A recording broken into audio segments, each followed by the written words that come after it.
The jungle is already awake when the sun disappears. Somewhere in the Pacific, the night of 1943 settles without warning. The air is thick, wet, heavy enough to press against the lungs. Leaves drip from an earlier rain. Insects hum in uneven rhythms. No moon breaks the canopy. Darkness here is not absence of light, it is a presence. Japanese officers have long believed this hour belongs to them. For years they have fought in darkness across Asia, moving unseen, striking where enemies hesitate. They have watched American units dig in at sunset, pull back their patrols, and wait for morning. To them, the conclusion seems obvious. Americans fear the night.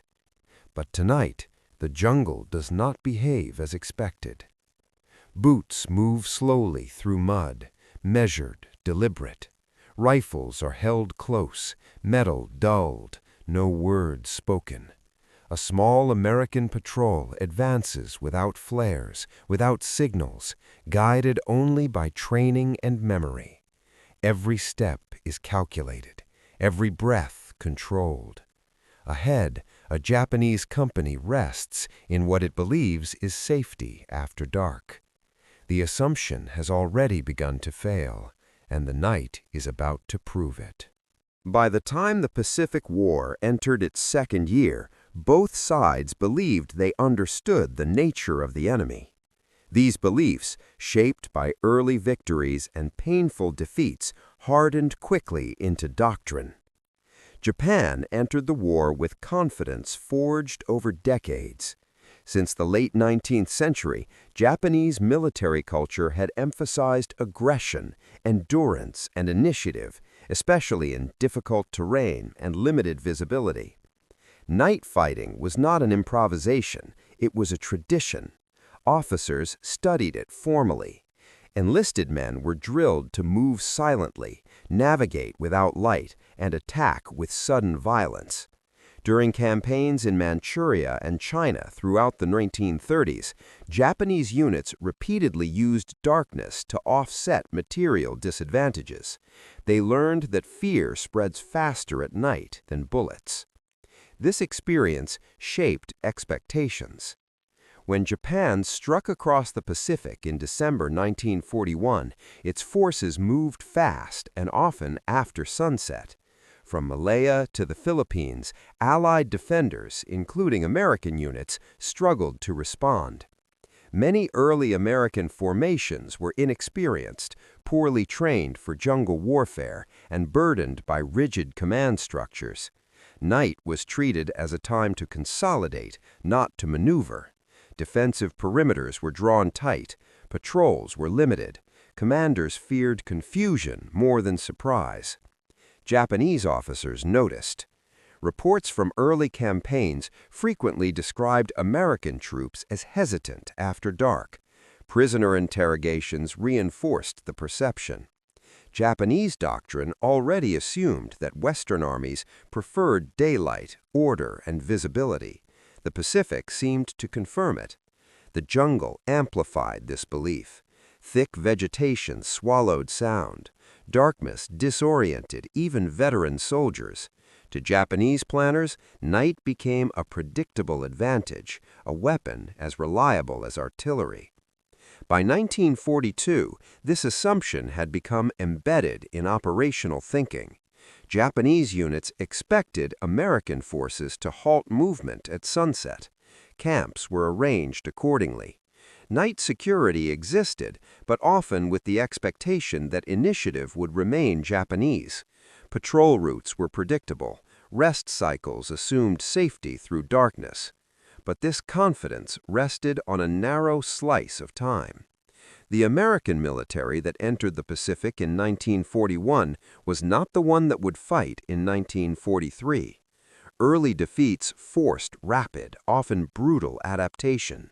Guadalcanal, Buna, and the Kokoda Track exposed every weakness: poor jungle navigation, inadequate small unit leadership, and a lack of coordination under stress. Men died not only from enemy fire, but from exhaustion, disease, and confusion. Night magnified every failure. Yet those same battles became classrooms. American commanders began to understand that avoiding the night ceded initiative. Slowly, doctrine shifted. Training manuals were rewritten. Units experimented. Patrols grew smaller, quieter, more independent. Leadership devolved downward to sergeants, corporals, squad leaders who could make decisions without orders. Silence became a discipline, not an absence. Fear was acknowledged, then controlled. This transformation was uneven. Some units learned faster than others. But by late 1942 and into 1943, the American approach to darkness began to change fundamentally. The night was no longer something to endure until dawn. It was becoming terrain. Japanese intelligence did not fully register this shift.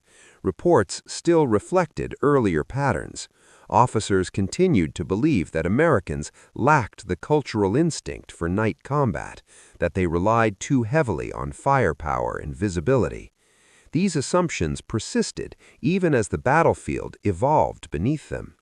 And so, by the time American patrols began moving deliberately through jungle nights, Japanese defenses remained psychologically anchored in the past. The stage was set not by arrogance alone, but experience that had stopped updating itself. And that stagnation would soon collide with a force that had learned, quietly, in the dark. The transformation of American night doctrine did not come from theory. It came from failure, recorded in casualty lists and field reports written at dawn. In the early Pacific campaigns, American units suffered most when they attempted to fight the jungle as if it were open terrain. Standard formations collapsed under limited visibility. Radio discipline failed. Orders became noise. At night, even experienced officers struggled to orient themselves. The result was hesitation, not cowardice, but confusion. Commanders feared friendly fire, fragmentation, and the loss of control. Darkness was treated as a risk multiplier, not an opportunity. But necessity is an unforgiving instructor. By mid-1942, the U.S. Army and Marine Corps began restructuring how small units operated after sunset. Training emphasized movement over firepower. Patrols were taught to operate with minimal equipment, reduced noise, and strict light discipline. Navigation relied on terrain memory rather than compasses alone. Men learned to read the jungle by feel, the slope of ground, the density of vegetation, the way sound carried differently at night.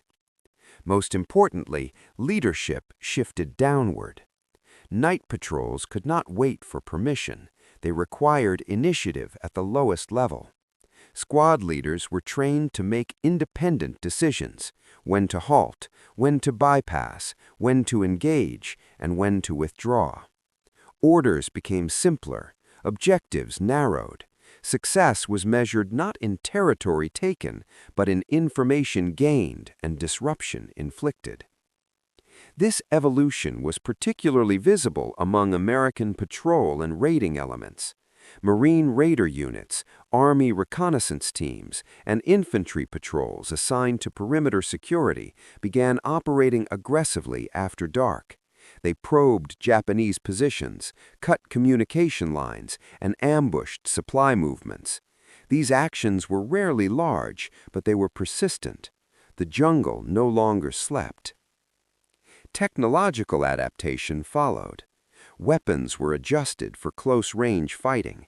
Grenades became primary tools. Fire discipline was enforced to avoid revealing positions.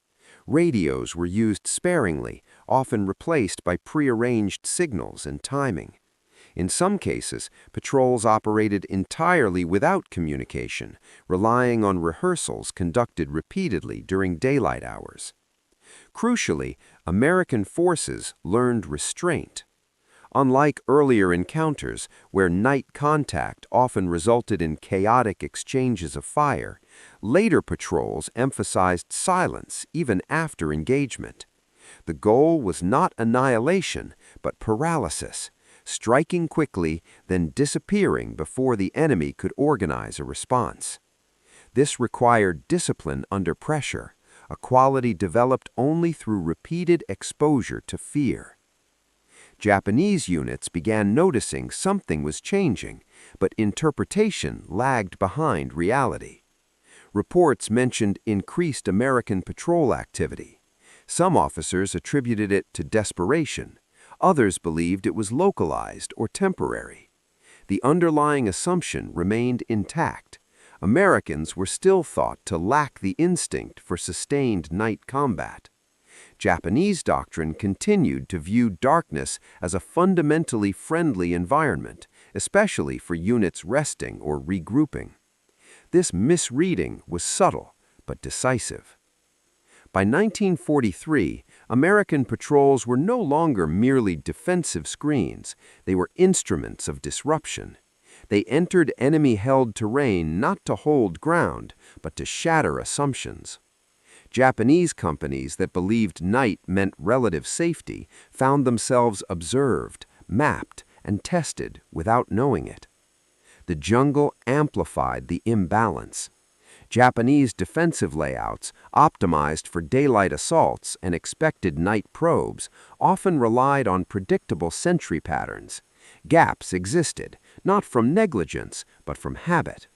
American patrols learned these rhythms.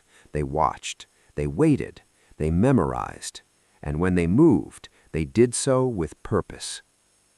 What emerged was not a clash of courage, but of expectations. One side believed the night still belonged to it. The other had learned that darkness does not favor tradition, it favors preparation. All that remained was a single encounter where these opposing beliefs would collide, not gradually, but all at once, in a night that neither side would forget. For the Japanese officer corps, night fighting was not merely a tactic, it was identity. From the earliest stages of training, officers were taught that darkness rewarded willpower, discipline, and aggressiveness. Silence and surprise were considered extensions of character. To hesitate at night was to admit weakness. By the Pacific War, this belief had hardened into certainty. Japanese officers assessed American behavior through this lens. Early encounters confirmed what doctrine already suggested. American units fortified at dusk, reduced movement, and relied heavily on defensive fire. In reports, this was interpreted not as caution, but as fear. The conclusion felt natural. Western armies trained for open battlefields and mechanical coordination were assumed to struggle when vision and order collapsed. This assumption shaped behavior. Camps were positioned with the expectation that night security needed only to delay, not repel. Companies rested believing darkness reduced risk. Aggression was reserved for planned night attacks, not defense against one. Over time, confidence dulled curiosity. The men moving through the jungle that night were not extraordinary. They were infantrymen shaped by repetition, not bravado. What separated them from earlier formations was not fearlessness, but familiarity. They had walked this terrain in daylight until every bend, ridge, and thicket was memorized. They had rehearsed silently, counting steps, learning how equipment sounded when it brushed against leaves. Their orders were narrow and clear: move, observe, strike only if necessary. Leadership was close, not distant. A sergeant walked at the front. Decisions would be made in seconds without consultation. The patrol understood that at night, hesitation was more dangerous than action. They were not hunting glory, they were testing an assumption. In jungle warfare, darkness is not emptiness. It reshapes physics. Sound travels unpredictably. A snapped branch may echo for meters or vanish into damp air. Movement becomes effort. Balance replaces speed, shapes dissolve, distance lies. Japanese doctrine treated darkness as concealment. American adaptation began treating it as structure. Routes were chosen not for ease, but for silence. Open ground was avoided. Vegetation became cover, not obstacle. At night, the jungle punished the careless, but it rewarded the prepared. Both sides understood this, but they understood it differently. For Japanese units, the night was a familiar ally. For American patrols, it had become a calculated risk, controlled through discipline. The difference was subtle but critical. Familiarity breeds expectation. Discipline breeds flexibility. As the American patrol moved forward, it crossed invisible lines, not on a map, but in doctrine. Every step challenged a belief that had gone untested for too long. Ahead, Japanese sentries waited, alert but unconcerned. They listened for sounds they expected. They watched for movements they believed would not come. Two interpretations of the same darkness now occupied the same space. And when expectations collide in silence, the result is not gradual correction, it is shock. The jungle held its breath, moments before revealing which understanding of the night would survive. Night combat in the Pacific was not decided by advanced machines, but by how little technology was allowed to intrude. American patrols learned quickly that excess equipment created noise, reflection, and delay. Steel was taped, canteens were wrapped. Bayonets were fixed not for charge, but for control in sudden contact. Firepower was deliberately limited. Automatic weapons stayed behind unless required. Rifles and submachine guns were carried with strict fire discipline. Grenades, compact and decisive, became tools of shock rather than destruction. The goal was to overwhelm the enemy's perception, not to illuminate the jungle. Japanese units, by contrast, relied on rapid response once contact was made. Their doctrine assumed that the attacker would reveal himself through movement or noise. Once identified, massed fire and aggressive counterattacks would restore control. This approach had worked repeatedly in earlier campaigns, but it depended on early warning. Killing in darkness is different. Men cannot see faces, they hear breath, they feel movement. At night, violence is intimate and disorienting. Training becomes moral scaffolding, a structure that prevents panic when instinct demands flight. American patrols were trained to expect confusion, not to fear it. Contact drills emphasized immediate action, engage briefly, then move. Lingering created vulnerability. The psychological burden was managed through predictability, not of the enemy, but of one's own response. For Japanese defenders, the shock was deeper. Night had always promised initiative. When it suddenly delivered vulnerability instead, the effect was destabilizing. Orders were harder to transmit. Unit cohesion depended heavily on visual cues. Darkness erased rank as easily as it erased terrain. Fear, once believed to belong to the enemy, began to circulate internally. The first moments of contact were not explosive, they were confusing. Sounds emerged from unexpected directions. Fire came without warning, then stopped. Japanese soldiers attempted to respond, but found no clear target. The jungle offered no reference points. Shouts failed to organize. Runners disappeared. The American patrol did not press recklessly. It struck, withdrew, repositioned, and struck again. To the defenders, it felt larger than it was. Darkness magnified uncertainty. A platoon felt like a battalion. This was not merely tactical surprise, it was cognitive collapse. Japanese officers realized too late that their assumptions had created blind spots. Defensive patterns optimized for a passive enemy failed against one that moved. The night, once a shield, had become a corridor. By the time coherent resistance began to form, the balance had already shifted. The jungle no longer belonged to tradition, it belonged to whoever understood it in the present moment. The final distance between patrol and company closed quietly. The angles converged. Doctrine met reality. And what followed would no longer be a test of belief, but a reckoning written in timestamps, positions, and silence broken by fire. The contact began without a signal. Shortly after midnight, the American patrol reached the outer edge of the Japanese company's perimeter. There was no marked boundary, only a thinning of vegetation, a faint path worn by repeated movement, and the low murmur of men who believed they were unobserved. The patrol halted. Final checks were made through touch alone. Watches were synchronized earlier that evening. No one spoke. At approximately 0040 hours, the first sentry was bypassed, not engaged. The patrol slid past, leaving the position intact. This was deliberate. Engagement would come only where it mattered. Minutes later, the patrol reached a cluster of resting troops near a supply cache. Rifles leaned against trees. Helmets rested on packs.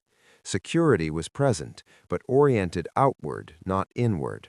The assumption of safety after dark shaped every posture. At 0047, the first grenade was thrown. It detonated low, beneath foliage, its blast absorbed by earth and vegetation. The effect was not annihilation, but shock. Almost simultaneously, controlled bursts of fire cut through the immediate area. Targets were engaged at close range. Then the patrol moved. Japanese soldiers reacted instinctively. Some fired blindly. Others attempted to reach command posts. But the attack did not linger. Within seconds, the Americans were already repositioning, slipping through pre-selected routes. At 0052, a second strike hit a different section of the perimeter. This time, a machine gun crew attempting to set up was neutralized before it could establish direction. Communication failed. Runners moved into darkness and did not return. The Japanese company commander attempted to restore order, but information arrived fragmented and contradictory. The enemy appeared everywhere and nowhere. Contact reports overlapped. Distances were misjudged. Numbers were exaggerated. At 0105, resistance intensified in one sector and was immediately bypassed. The patrol refused decisive engagement. Their objective was not control of ground, but collapse of cohesion. Every minute the company spent reacting was a minute it lost initiative. By 0120, Japanese fire had become sporadic and misdirected. Ammunition was expended at shadows. Units fired into empty jungle, while the real threat moved elsewhere. The darkness swallowed sound, leaving only the echo of fear.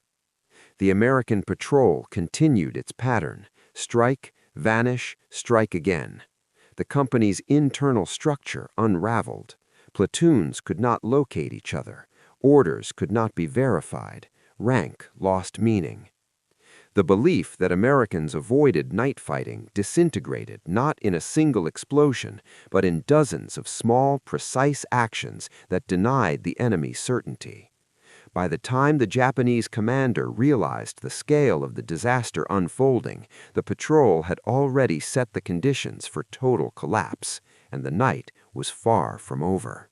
After 1:30 a.m., the Japanese company was no longer fighting an enemy it could define.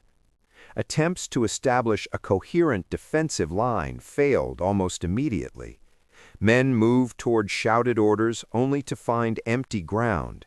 Prearranged rally points dissolved into darkness.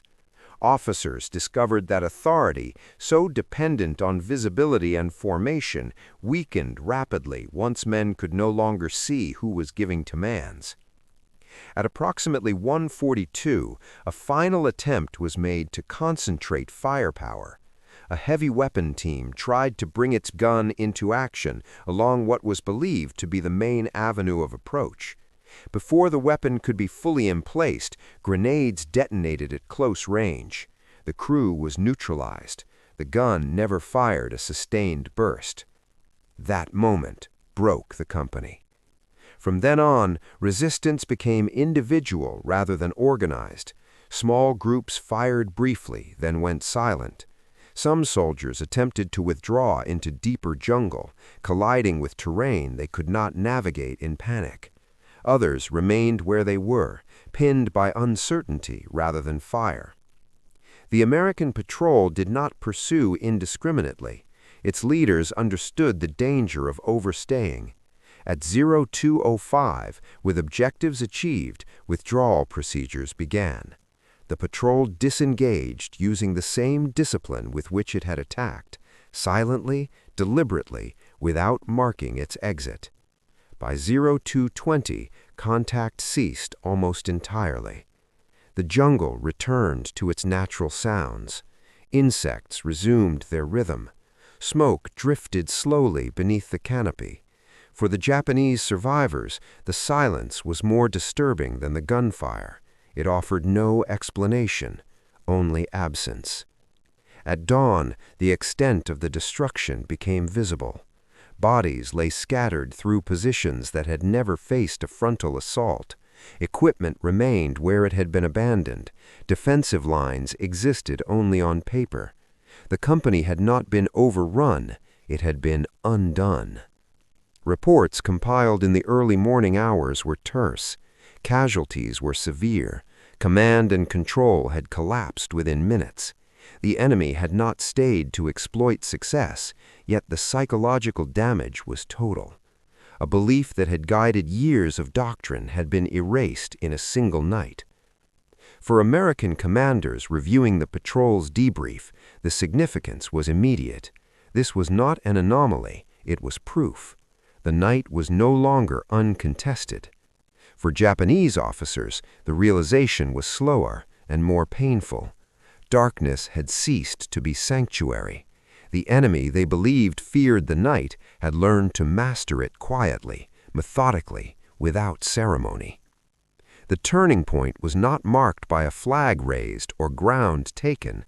It was marked by the absence of resistance where resistance had been assumed. And with first light, the war in the jungle had changed. Morning exposed what the night had concealed. As light filtered through the jungle canopy, Japanese survivors moved cautiously among shattered positions. The ground told a story that had not been visible hours earlier. Weapons lay where they had fallen. Ammunition belts were half-fed, unused. Command posts existed only as empty clearings. There was no clear line of attack to point toward. The enemy had come from everywhere and nowhere. Casualty assessments varied, but the loss was undeniable. A company-sized formation had been rendered combat ineffective by a force small enough to disappear before dawn. More significant than numbers was the manner of defeat. There had been no decisive engagement, no climactic stand. Control had simply evaporated. American after-action reports emphasized discipline rather than heroics. The patrol's success was attributed to preparation, timing, and restraint. Officers noted that limited contact reduced risk while maximizing confusion. The jungle, once feared, had become an ally when approached deliberately. Night fighting was no longer described as a liability, but as an operational option. For Japanese command elements reviewing the incident, the tone was markedly different. Reports reflected disbelief. Some attributed the loss to poor security or isolated error. Others suspected larger American forces had been involved. The idea that a single patrol could dismantle a company challenged deeply held assumptions. Yet similar reports began to accumulate. Across the theater, Japanese units reported increased American activity after dark. Patrols were no longer passive. Camps were probed. Supply routes were disrupted. Night, once predictable, had become uncertain. Defensive doctrine, shaped by earlier successes, now showed cracks. The psychological impact spread faster than tactical lessons. Japanese soldiers became more alert after sunset, but alertness alone could not restore certainty. Increased security reduced rest. Fatigue accumulated. Fear, once projected outward, turned inward. Darkness no longer promised safety. It demanded vigilance. For American forces, confidence grew quietly. Night patrols were no longer exceptional assignments reserved for select units. They became routine. Training cycles incorporated darkness as a constant factor. Commanders began planning operations that assumed night contact rather than fearing it. This shift did not produce immediate victory. The war remained brutal, costly, and uncertain, but the balance of initiative had changed. The jungle night was no longer owned by tradition or reputation. It belonged to those willing to adapt. The incident marked more than a tactical success. It represented a psychological breach, the moment when belief gave way to evidence. The Japanese assumption of American fear had not merely been challenged, it had been disproven. And as word of the night spread through both commands, its implications began to ripple outward, reshaping behavior far beyond a patch of jungle. In the weeks that followed, the change was subtle but unmistakable. Japanese units adjusted their routines. Night security was reinforced. Perimeters tightened. Sentries were doubled. Patrols moved more cautiously, often with heavier equipment that traded silence for reassurance. Yet these adjustments carried their own costs. Increased alertness meant less rest. Fatigue dulled reaction times. The jungle did not forgive exhaustion. More importantly, confidence had been shaken. Officers who had once planned operations assuming American inactivity after sunset now hesitated. Night attacks were reconsidered. Defensive assumptions were rewritten under pressure, often without clear guidance. Doctrine, slow to evolve in wartime, struggled to keep pace with reality. American forces, meanwhile, institutionalized what had been learned. Training manuals emphasized small unit night movement. Patrol reports were shared across units. Successes were analyzed without embellishment. The lesson was clear. Night combat rewarded discipline, not aggression alone. This did not erase American vulnerabilities. Night fighting remained dangerous. Mistakes still killed. But fear no longer dictated behavior. Darkness became another variable, manageable, predictable through preparation. The broader strategic impact was cumulative. As Japanese units devoted more resources to night defense, their flexibility eroded. Operations became reactive rather than initiative-driven.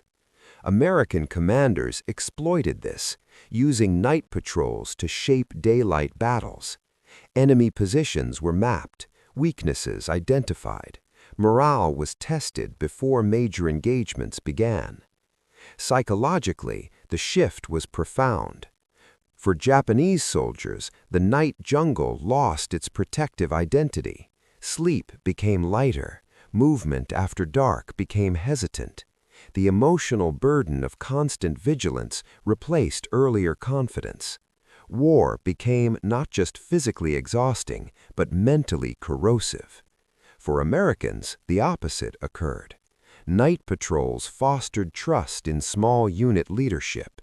Men learned that survival depended on each other, not on visibility or massed firepower. Confidence grew not from dominance, but from competence. Historians later noted that such moments rarely appear in grand narratives. There was no named battle, no decisive maneuver recorded in headlines.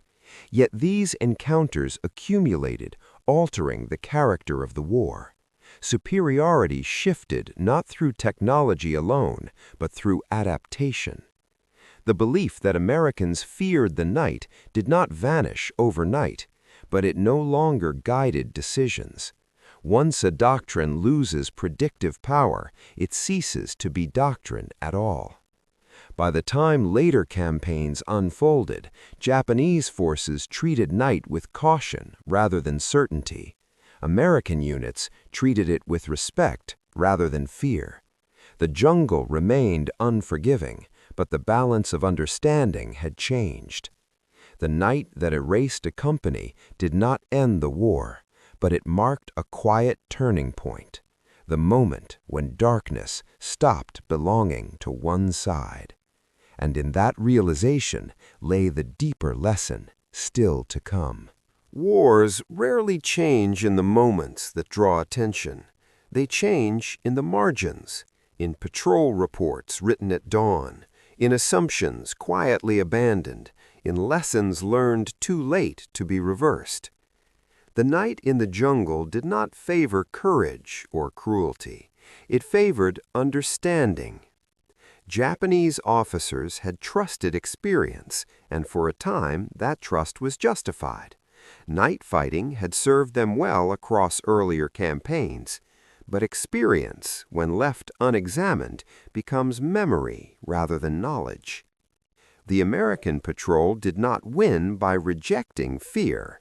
It won by accepting it, measuring it, and building discipline around it. Darkness was no longer an enemy to be endured until morning. It became terrain, neutral, indifferent, available to whoever prepared for it. This shift carried consequences beyond tactics. It reshaped how soldiers thought about themselves and their opponents. The belief that one side feared the night had been comforting. It simplified planning. It offered reassurance. When it collapsed, uncertainty took its place. In modern warfare, this pattern repeats.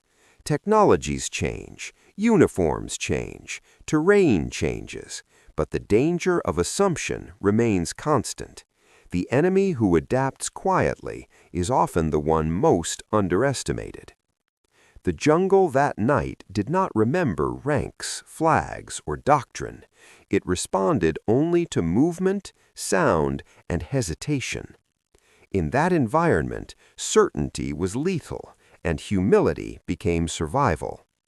By dawn, the ground bore no monument, no marker recorded what had happened, yet the war had shifted all the same, not through spectacle, but through understanding. And long after the shots faded, the lesson endured. The night does not belong to those who claim it. It belongs to those who learn how to move within it.